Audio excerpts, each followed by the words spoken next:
Thanks, Steve. Thanks, moderator. I'd like to pick up from where is this working? Yes, I think. Can you hear? Like to pick up, the seconds are ticking away there. It's making me nervous.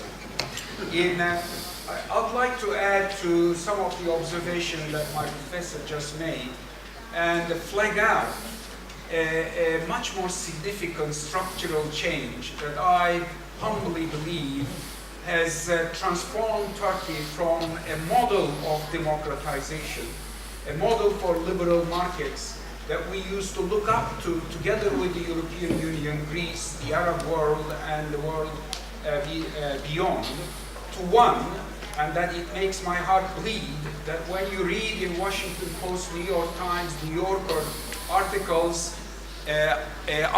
about the rise of populism in Europe, inevitably Turkey is given as an example. Kaczynski in Poland, Orban in Hungary, and even Trump in the United States. These articles argue that they follow the example set by Turkey and its president. How did we come here? It's a big issue. Thanks for mentioning the book. I'll try to address this.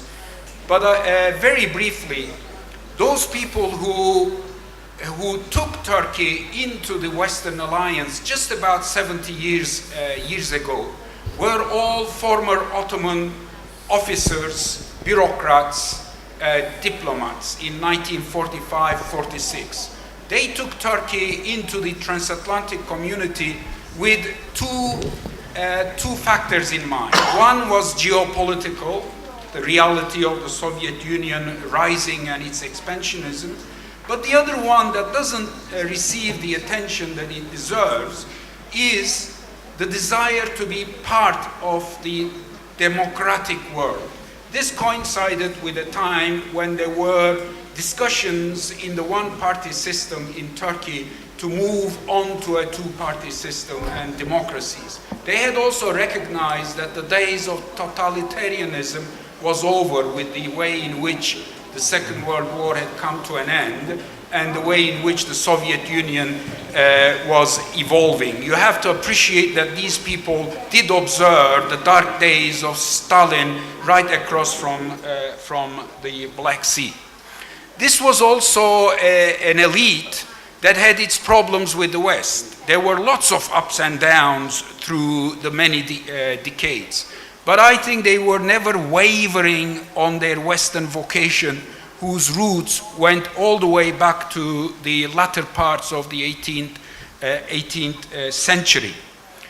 The good days that we heard references being made, and that's where I may disagree a little bit with my professor, is that it didn't start with the AKP coming to power in 2002, 2003, with a genuinely liberal agenda of also wanting to become a member of the European Union. It started already in the early 1990s, mid-90s, when I was first an associate professor and then moved on my program. I lived it firsthand. It was the old elite that was gradually becoming reformed, and it was the engagement of the Clinton administration in the mid-1990s.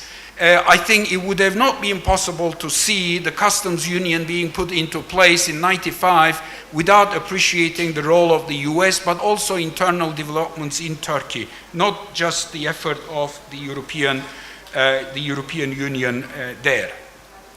Reference were already made to 2008, 2009, 2010, checks and balances disappearing, the West, the US and the EU falling into the financial rut. But I think there was another development.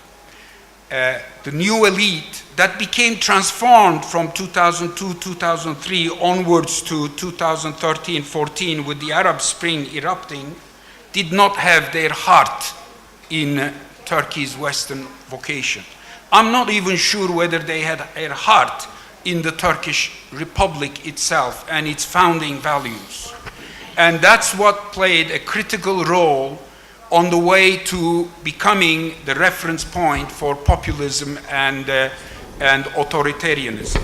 However, there is obviously the other side of the medallion. References were made to the position that the European Union took in 2006, for example, December 2006 European Council decisions. Sarkozy was highlighted. These factors must not be forgotten. I hear a lot of EU bureaucrats now acknowledging that the European Union made a colossal historical mistake. And that mistake, I think, played adversely on the checks and balances, but also played against the hand of the reformers within the AKP that had originally formed them, often referred to as Muslim Democrats. The failure to appreciate what happened in July 2016 is critical. There's no time. I would have liked to share my views on that with you. What about looking into the future? I think looking into the future, it is up to the current elite, the people who are running Turkey, to decide whether they want a closed Turkey or an open Turkey. Do they want a Turkey connected to the international environment, particularly through the West, as has always been the case, and acknowledge that Turkey benefited handsomely by its relationship with the transatlantic community? Think if those Ottoman bureaucrats, diplomats, etc., had not taken the decision in 45, 46 to join the West, where would we be as Turkey today? Egypt? Syria? Certainly we wouldn't be where South Korea or Sweden is.